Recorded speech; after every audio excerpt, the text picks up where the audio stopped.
Bismillah, walhamdulillah, wassalatu wassalamu ala rasulillah wa ala alihi wa sahbihi wa man wala ba'd.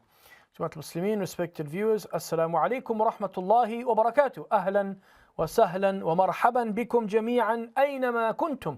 Welcome to each and every single one of you, wherever you might be. This is our program, Palestine, the Holy Land. And we have been calling to mind, commemorating the catastrophe of An-Nakba, 1948, when 750,000 Palestinians from 531 villages were ethnically cleansed from the lands of Palestine. And what we've been doing is we've been going through a timeline trying to get a better understanding of what led up to An-Nakba. Because really the catastrophe didn't start in 1948 and it didn't end in 1948. We've been having endless, inshallah not endless, it will all come to an end. As the saying goes, مهما طال الليل فلا بد من طلوع الفجر. That no matter how long the night is, the dawn must rise in the morning. So, not endless, but certainly numerous. We've had numerous nakabat. We've had numerous catastrophes in Palestine. The most notable, perhaps beginning in 1917, with the British occupation of Palestine. And then leading up to the breaking of the Palestinian resistance during the Arab Revolt, 1936 to 1939. Another catastrophe for the Palestinians. Followed in by the ethnic cleansing of the Palestinians in 1948, An-Nakba. Following by another Nakba in 1953 and 1956, the massacres that took place in Gaza.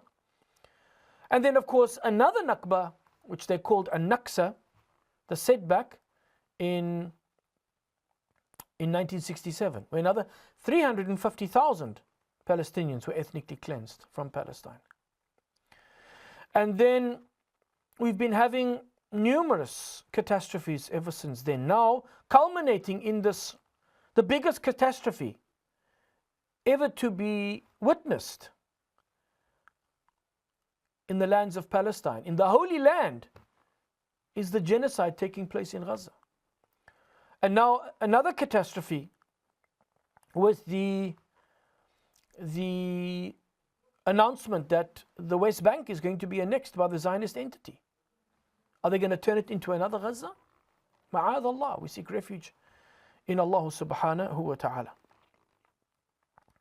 And so I want us to continue with our timeline.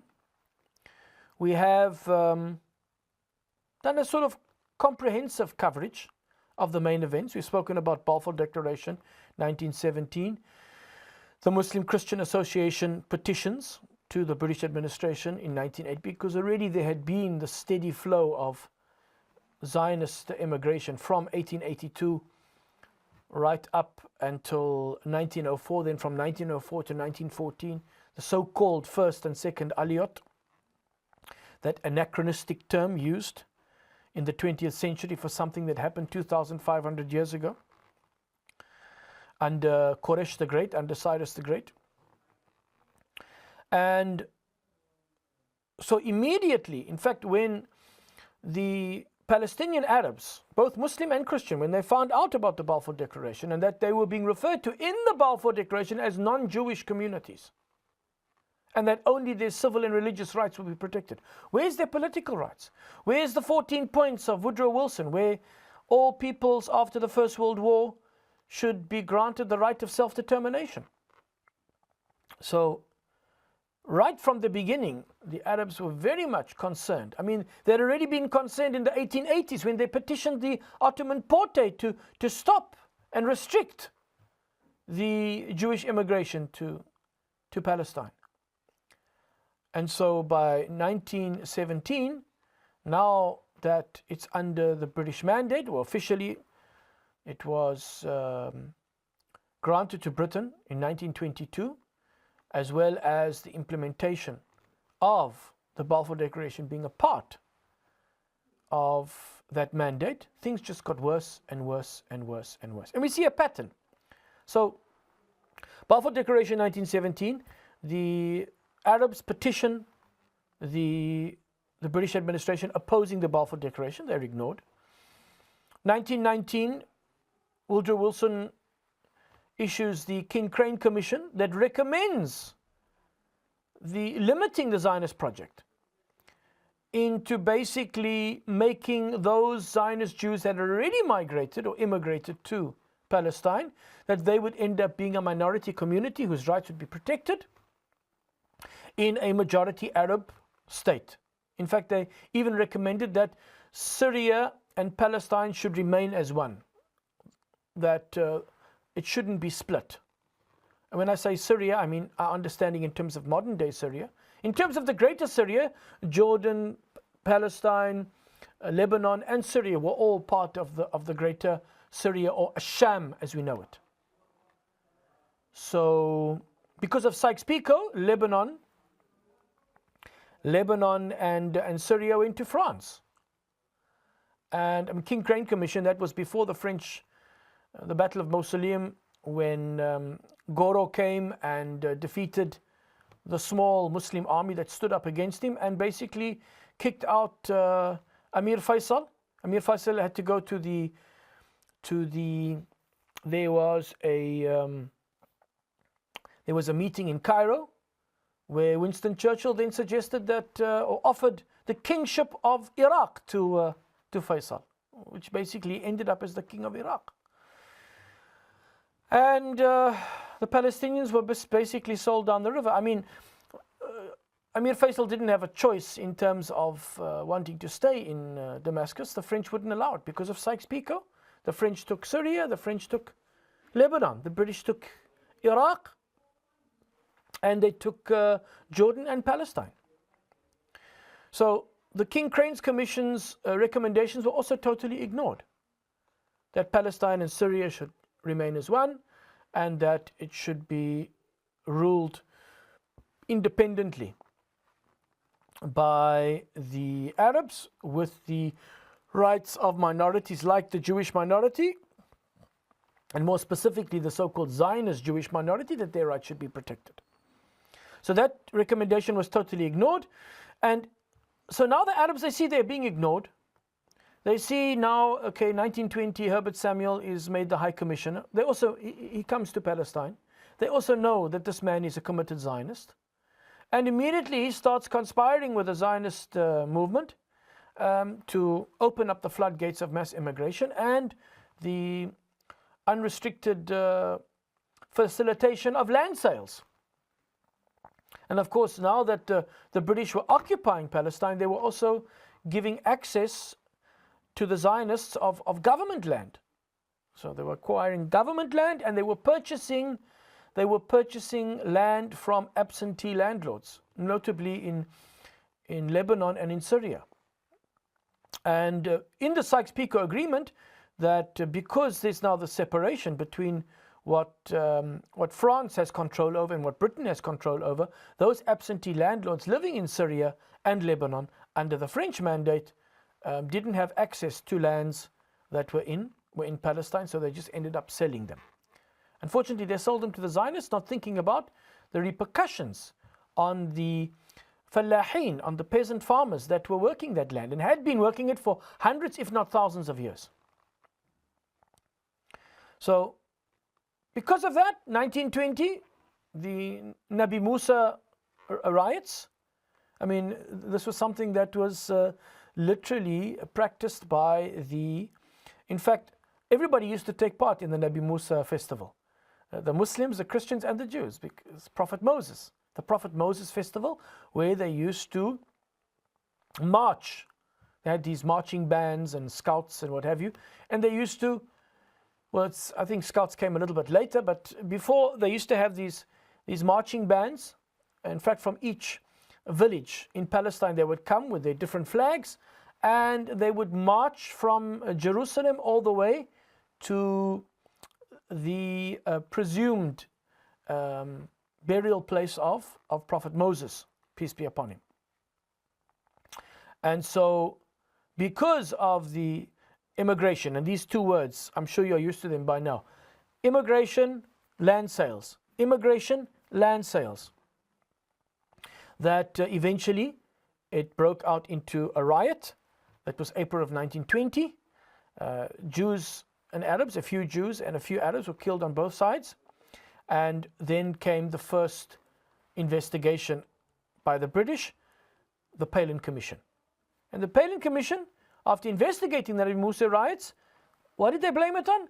The Arab fears. The fears of immigration and land sales, that they would be basically bought out of Palestine and that they would become a minority in their own country.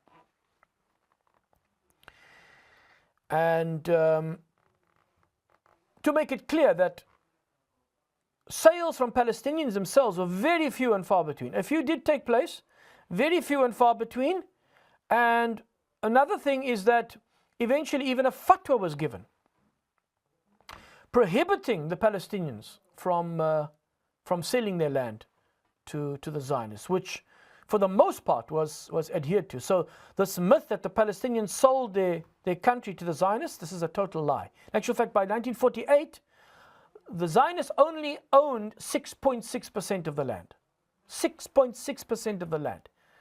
And so during the Nakba, when they went from 6.6% to 78%, and then in 1967 from 78% to 100%, the 93.4% that they took of the land was stolen land. 1921, more riots. So we got the Palin Commission. They discovered that it's because of immigration and land sales, but they do nothing about it. Then there's the Jaffa riots, May 1921. More Arabs and Jews killed on each side. And then the Haycraft Commission. That's May to October of 1921. Again, identifying the so-called Arab hostility because of immigration, fears, and land sales. 1922, the Churchill paper, which didn't really limit immigration, but basically clarified the Balfour Declaration's intent, that basically reassuring the Arabs that their rights would be protected, which it was basically all smoke and mirrors. All smoke and mirrors. Remember what Churchill said? Because the dog has laid in the manger for a longer time, I do not admit that the dog has the final right to the manger. And who was he talking about? He was talking about the Palestinian people. So the Churchill White Paper was all smoke and mirrors. 24th of July 1922, the League of Nations mandate of Palestine was formalized to British control and incorporated the Balfour Declaration. Now there's a break in so-called hostilities. 1929 are the Western Wall riots. Why? Because the Zionists were now encroaching upon the Al-Masjid Al-Aqsa complex, even if it be by the Western Wall, which we as Muslims know as Hayat al-Buraq, and is a place of significance. And eventually it also led to riots, and those riots spread to Habrun and to Safed. So in Jerusalem, Habrun, Safed, Habrun, which we otherwise know as Khalil, and then another commission. So we have Palin Commission, Haycraft Commission, and now the Shaw Commission. And every time, same outcome. Arab resentment caused by Jewish immigration and unrestricted land sales. Then the Hope-Simpson report recommended immigration limits based on economic absorptive capacity, which then brought about the Parsfield White Paper in October of 1930. So Shaw Commission is March 1930, Hope-Simpson report October 1930, and the Parsfield White Paper is October 1930. Parsfield White Paper then officially, from the British administration, restricts Jewish immigration and land purchases by the Zionist movement. And what happens to that Parsfield paper? Now just imagine being an Arab in Palestine. Imagine being an Arab Palestinian. That now since 1918, now we are 1930. So 12 years. The Arabs have been petitioning. Three riots took place since the occupation of Palestine by the British in 1917 until this Parsfield White Paper of 1930. So, I mean, a very measured response, one could say, from the Arabs. Literally seeing themselves potentially becoming a minority in their country, and the land which they have worked for generations, for hundreds, if not thousands of years, now literally being snatched away from them, almost like a rug being pulled out from under their feet. Imagine how upset would you be? How angered would you be? How resentful would you be? So you can imagine how angry they were that after the Parsfield White Paper, which is now restricting, eventually, after Palin Commission, Haycraft Commission, the Shaw Commission, now eventually the British are saying, okay, we have to restrict immigration. And we have to restrict land purchases. And then what happens? The British Prime Minister, the sitting British Prime Minister, Ramsay MacDonald, reverses the Parsfield White Paper because of Zionist pressure. To the degree where Chaim Weizmann was allowed to read the so-called Risalat al-Sawda, the Arabs call it the black letter of Ramsay MacDonald, that Chaim Weizmann was allowed to go through the letter that was addressed to the Zionist organization to give approval before the British Prime Minister signed it off, reversing the Parsfield White Paper. And again in 1933, what do you expect?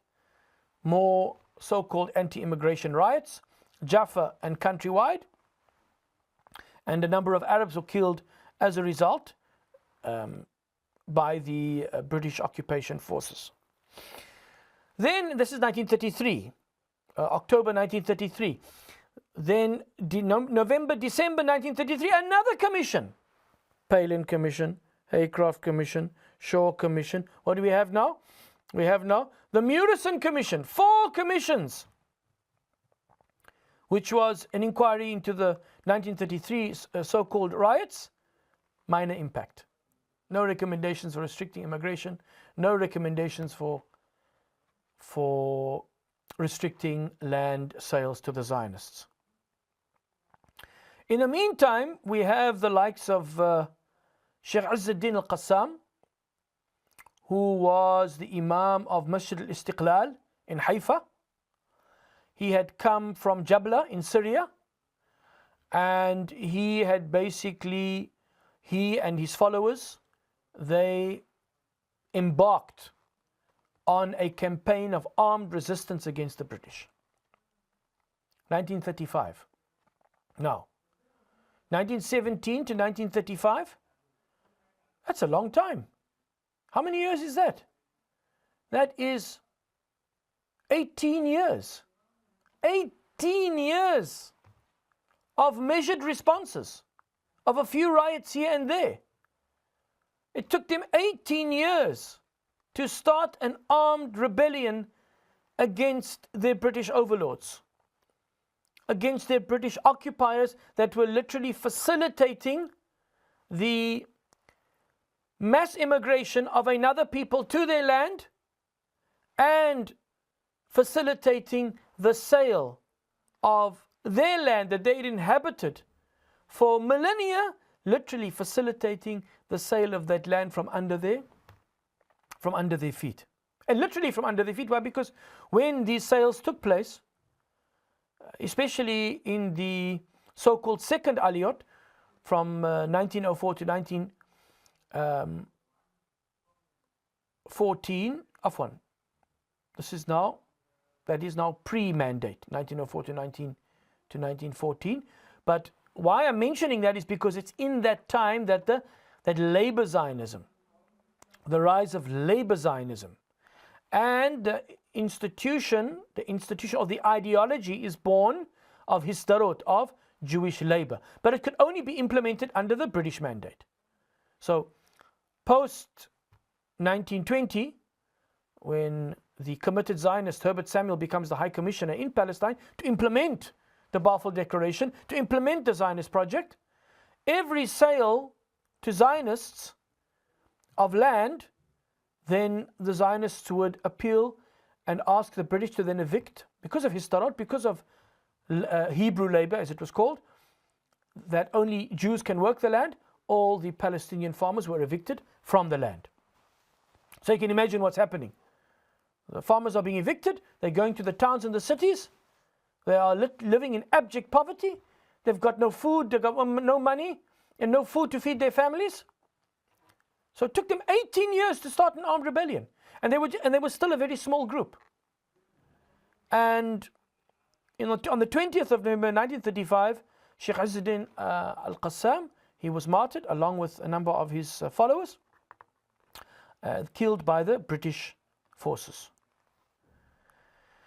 And that brings us to the Arab Revolt. 1936, the Arab Revolt begins. Now here I want to stop.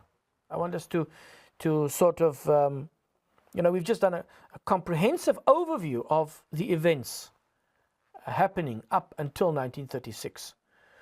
We've looked at the rioting, the Nabi Musa riots, the Jaffa riots, the Buraq Wall or Western Wall riots, and the 1933 anti-immigration riots. Okay, and we've looked at all the commissions that followed: the Palin Commission, the Haycraft Commission, the Shaw Commission, and the Murison Commission. Nothing is done. Mass immigration is still happening. Land sales are still unrestricted. And now an armed rebellion begins. With Sheikh Izzuddin al-Qassam, he is martyred. And then 1936, a general strike is instituted. And the Arab Higher Committee is formed, which would now coordinate the Arab Revolt activities. Now, here I want us to sort of branch off a little bit. Let's speak a little bit about this so-called Arab Revolt, because one cannot really understand what happened in 1948 unless we first look a little bit under a magnifying glass as to what happened between 1936 and 1939. I just want to bring it up here on my computer, and inshallah ta'ala we're going to go through it together. Right, so let us first have a look at what were the main causes that brought about. Well, I mean, we've basically, in a very comprehensive way, we've already identified the two main causes. Just the presence of the British mandate with the Zionist High Commissioner. Okay, he left in 1925, but the Zionist project continued, of course. And those two main points that we have already identified: the mass immigration of Zionist Jews to Palestine and the unrestricted land sales. But before we can go into more depth about the Arab Revolt in Palestine, 1936 to 1939, let's go for our short break, and we'll be back thereafter. بإذن الله تعالى والسلام عليكم ورحمة الله وبركاته. بسم الله والحمد لله والصلاة والسلام على رسول الله وعلى آله وصحبه ومن والاه ما بعد. Once again, assalamu alaikum wa rahmatullahi wa barakatuh. Welcome back to our program, Palestine, the Holy Land. And now we are going to go into a little bit more detail about the Arab Revolt in Palestine, 1936 to 1939. If I am to define it in one sentence, the Arab Revolt of 1936 to 1939 in Mandatory Palestine was a sustained nationalist uprising by Palestinian Arabs against British colonial rule and mass Jewish immigration. And I will add to that, as well as unrestricted land sales. It was the first major anti-colonial revolt in Palestine in the 20th century, mobilizing thousands of Arabs across social classes. The revolt unfolded in distinct phases from 1936 through 1939 and had profound consequences for Palestinian society and the British mandate. Because with the commission that's coming, with the investigation that is still coming, we are going to see a big change in the British administration's attitude towards the Arabs, especially if we look in 1939 with the issuing of the white paper by Malcolm MacDonald, that is the son of Ramsay MacDonald. We see an enormous change in the British attitude towards the Palestinian Arabs. Some argued too little too late, but inshallah we can discuss that when we get to that. Let's go to the causes of the revolt in a little bit more detail. We've identified the mass immigration and the land sales, but there are multiple intertwined factors that contributed to the outbreak of the Arab revolt in 1936. Okay, number one, economic grievances were significant. The early 1930s brought worldwide depression and local dislocation. Palestinian Arab peasants, Fallahin, suffered from heavy indebtedness and loss of lands. Remember, they were being evicted off their lands. Exacerbated by British policies and Zionist land purchases that displaced tenant farmers. I keep citing the example of the Jezreel Valley, the most fertile piece of land in Palestine, where the thousands of Palestinian families were forcibly evicted. The spread of exclusive Jewish labor practices, Histarot, the Hebrew labor we spoke about, in the Zionist sector also limited Arab employment opportunities. Rapid social change resulted, including rural to urban migration. Cities like Haifa and Jaffa swelled with dispossessed peasants, fueling social unrest and new grassroots political organizing, often led by younger nationalists and so-called, I don't like the term, Islamist activists. What is an Islamist? We don't believe in such terminology.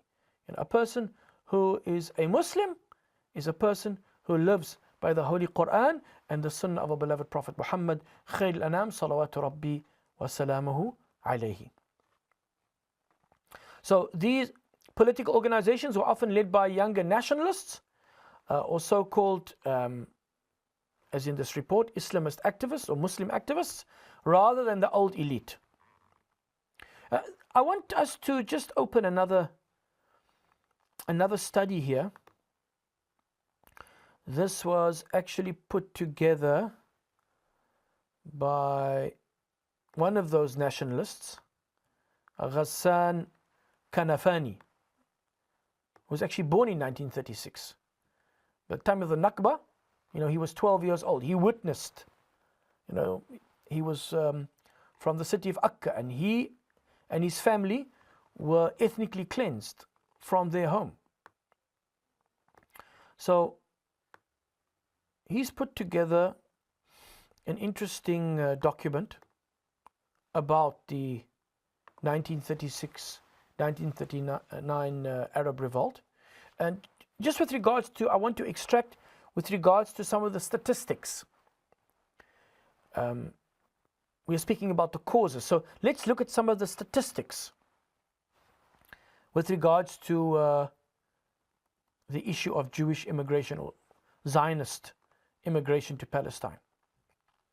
He says here the issue of Jewish immigration to Palestine, or Zionist immigration, what I prefer to use, was not merely a moral or national issue, it had a direct implication on the economic status of the Arab people of Palestine, affecting primarily the small and middle income farmers, workers, and certain sectors of the petty and middle bourgeoisies. The national and religious character of Zionist immigration further aggravated the economic repercussions. Between 1933 and 1935, 150,000 Zionist Jews immigrated to Palestine, bringing the country's Zionist Jewish population to 443,000, or 29.6% of the total population. Now imagine, Imagine if something like that had to happen in England over such a short space of time. So 1933 to 1935, if we take from 1917 to 1935 is 18 years, right? 18 years. In 1918, the Zionist population of Palestine was 10%. 10%.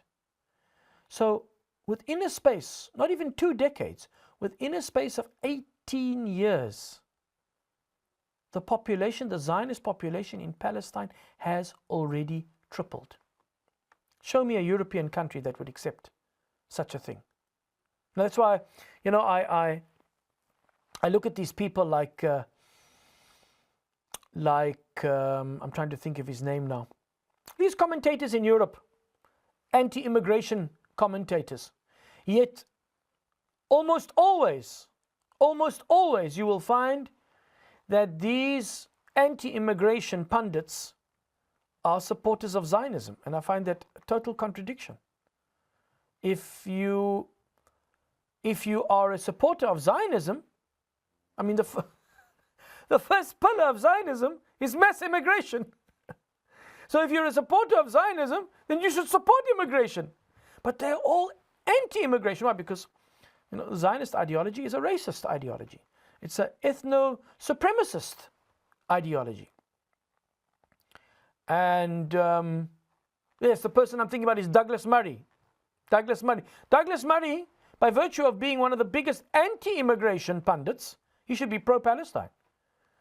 Because if he's anti-immigration, why would he support mass immigration of a foreign people to somebody else's land? Which he's totally against in England and the rest of Europe. You know, he's one of the most infamous anti-immigration pundits for the so-called, you know, the scaremongering of the Islamization of Europe. That they say, no, there's too many Muslims immigrating and the demographics are so frightening for them. Why? Because the Muslims have 5, 6, 7, 8 children. Well, whose fault is that? Whose fault is that? If they only want to have 1 or 2 children? But look at the contradiction. Mass immigration to Palestine, the Palestinians becoming a minority in their country is okay. But the British becoming a minority in their country, or the French becoming a minority in their country, that's not okay. I'm saying the indigenous population. Obviously, from a national perspective, anybody that moves to England or to Britain becomes British. Whether you be from Pakistan, whether you be from Poland, whether you be from Yemen. You know, the Yemenis came there after the Second World War. The Indians came there to rebuild England after the Second World War. So many of the indigenous British men had been killed. And they needed so-called foreigners, immigrants, to rebuild their country. But now there's too many of them, and now they want to get rid of them. Those right-wing anti-immigrant pundits. So immigration is a very important factor here in the revolt of 1936. Within 18 years, the Zionist population had tripled in Palestine. From 1926 to 1932, and it was accelerating. It was accelerating. From 1926 to 1932, the average number of immigrants per year was 7,201. It rose to 42,985 to be exact, according to Ghassan Kanafani, between 1933 and 1936. I mean, that is, what are we looking at? We're looking at, you know, almost seven times the annual number of Zionist immigrants to Palestine. Rose almost 7 times over that period, from 1933 to 1936. Of course, as a direct result of Nazi persecution in Germany. But then why didn't Britain open their doors? Why didn't America fling the doors of mass immigration of Zionist Jews to America, you know, or to Britain? or to some other, place in the world, where perhaps there wasn't anybody living. But in Palestine, there were people living. I mean, we've spoken about this before. The whole idea, one of the greatest lies, one of the greatest myths ever told about Palestine, that it was a land without people for a people without land. First uttered by Alexander Keith, then by Reverend Blackstone, and then by Anthony Ashley Cooper, the 7th Earl of Shaftesbury. All three Christian Zionists, by the way. They were the first ones to utter it. The first Jewish Zionist to utter it was, of course, Israel Zangwill, who then, a few years later, in 1908, gave a speech whereby he said that's actually not true. But if we want to take Palestine, we're going to have to. The Arabs have to trek. The Palestinian Arabs must go, he said, if they are going to. In actual fact, for a time, he led an organization, a territorial organization, I'm trying to think of its full name, where they were looking for alternative sites in America, North America, in South America, Argentina. The Uganda proposition was put forward. Because he was saying that if the Zionists are going to insist on taking Palestine, then they are literally going to have to transfer the Arabs out of Palestine.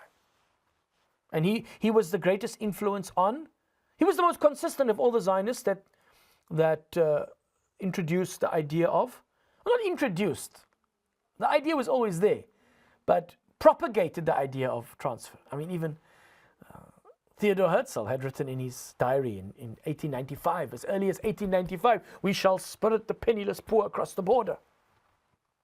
But it was definitely Israel Zangwill that influenced Vladimir Ze'ev Jabotinsky. We went through that document or that article he wrote called The Iron Wall,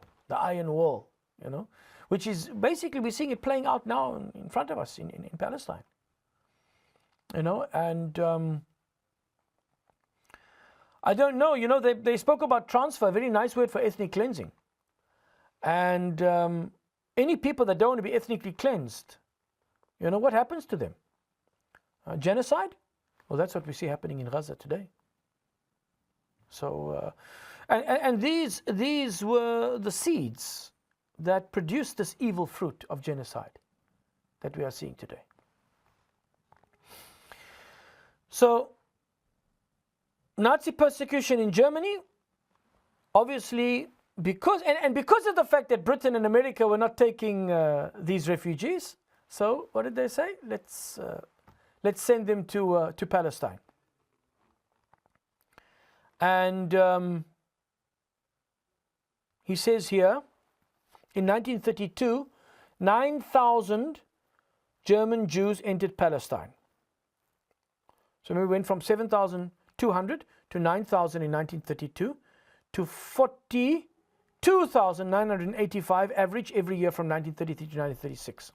So 1932, 9,000 German Jews entered Palestine, 30,000 in 1933, 40,000 in 1934, and 61,000 in 1935. So the average is 42,985. Nearly 3/4 of the new immigrants settling in cities. In fact, there are stories of Palestinian families taking in these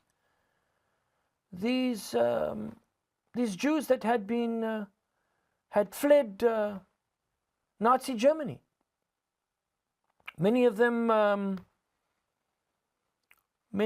Okay, we're still speaking about 33 to 36. In actual fact, there was Zionist collaboration between the Zionists and the Nazi Party to actually take Jews from Palestine. This is a well-documented fact. We shall talk later about the Holocaust and its effect on the mass Jewish immigration to Palestine. And because, of course, that happens, the so-called final solution. I mean, I spent about 3 weeks watching dozens of interviews of Holocaust survivors. I mean, it's absolutely shocking to think what the Nazis did to the Jewish people in in Europe. I mean, Majdanek, Sobibor, Auschwitz, Treblinka. I mean, these, A'udhu Billah, we seek refuge in Almighty God from the evil of man, from the evil of the shayateen. You know, that's why we get shayateen al-jinni or shayateen al-ins. There's devils from the spirits and there's devils from man. The Nazi war machine and the Holocaust machine that came out of the so-called final solution in 1942, it was the work of the devil. It was the work of shaitan. Human shaitans. Human shayateen. And that's why we must keep repeating, never again, never again, never again for anyone, whether they be Jewish, Christian, Muslim, whether they be white, black, Indian, Malay, Turk, Arab, doesn't matter. Nobody should be treated in that way. And it all comes out of this Obermensch, Untermensch, master race and subhuman race. The same ideology of Ernest Renan that produced so-called antisemitische, the word coined by Moritz Steinschneider in the 1860s. Because it was Ernest Renan saying that Aryan people are superior to Semite people, whether they be Jews, whether they be Arabs, whether they be Assyrians, whether they be Elamites, doesn't matter, Persians. So we are speaking about Nazi Germany before the outbreak of the Second World War. So 61,000 in 1935, nearly 3/4 of the new immigrants settling in. If Nazism was responsible for terrorizing the Jews, I'm quoting now Ghassan Kanafani, if Nazism was responsible for terrorizing the Jews and forcing them out of Germany, it was democratic capitalism in collaboration with the Zionist movement that was responsible for directing comparatively large numbers of Jewish migrants to Palestine, as illustrated by the following. Of the 2,562,000 Jews that fled Nazi persecution, the USA accepted only 170,000. That's 6.6%. Britain only accepted 50,000. That's 1.9%.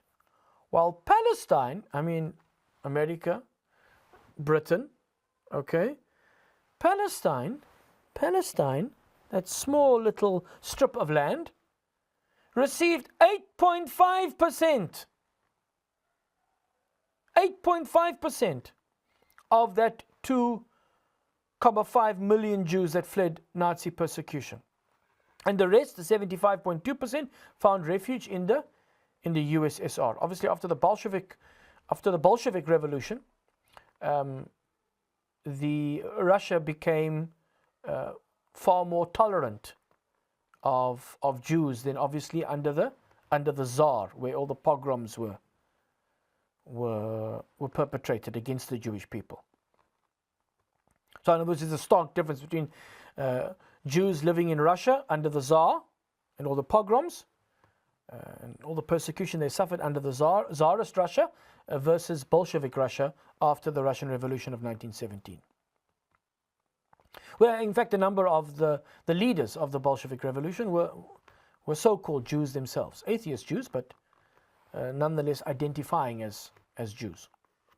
I will still maintain that being Jewish is not an ethnicity, it's not a race. Being Jewish means following Judaism. So Jews, according to the Orthodox Rabbinical Jews, are Jewish by virtue of their belief and their practice of the Torah given to the Prophet Moses, to Nabi Musa alayhi salatu wassalam. So it was this the so-called, what he calls democratic capitalism, that was now directing these large number of Jewish immigrants to Palestine. The severe economic impact of the immigration into Palestine can be realized when it is considered that a comparatively large percentage of Jewish settlers were basically capitalists. In 1933, 3,250 of the latter 11% were considered as capitalists. In 1934, 5,124 or 12%, and in 1935, 6,309 or 10%. According to official statistics, now let us try and understand what he means by capitalists. According to official statistics of the Jewish immigrants who entered Palestine between 1932 and 1936, 1,370 with 17,119 dependents possessed 1,000 Palestinian lira or more, and 130,000 were officially registered as seeking employment or dependents of previous immigrants. In other words, the immigration was not only designed to ensure a concentration of European Jewish capital in Palestine that was to dominate the process of industrialization, but also to provide this effort with a Jewish proletariat. The policy that raised the slogan of Jewish labor only was to have grave consequences as it led to the rapid emergence of fascist patterns in the society of Jewish settlers. We've spoken about Asher Ginsberg before, Ahad Aham, who had basically rebuked the settlers in 1891. In 1891, he'd already rebuked them, that they were becoming despotic in their behavior, in the way that they were mistreating the Palestinian Arabs, that they had been slaves in their land of exile, persecuted by the Europeans. And now that they have come to the land of Palestine, they have become now despots, persecuting their hosts, those who had, those who are the original and indigenous inhabitants of the land. And he said, which very often happens when a slave becomes a king. That is Ahad Aham, 1891. Asher Ginsberg, the father of cultural Zionism, was already rebuking the settlers for this despotic, Ghassan Kanafani calls it fascist, because in nature it was fascist. You know, ethno-supremacy is a fascist ideology. And so he says this led to the rapid emergence of fascist patterns in the society of Jewish settlers. Full stop. And that is where we're going to have to end our halaqah today. Until next time, I leave you all in the protection of Allah. Wassalamu alaikum wa rahmatullahi wa barakatuh.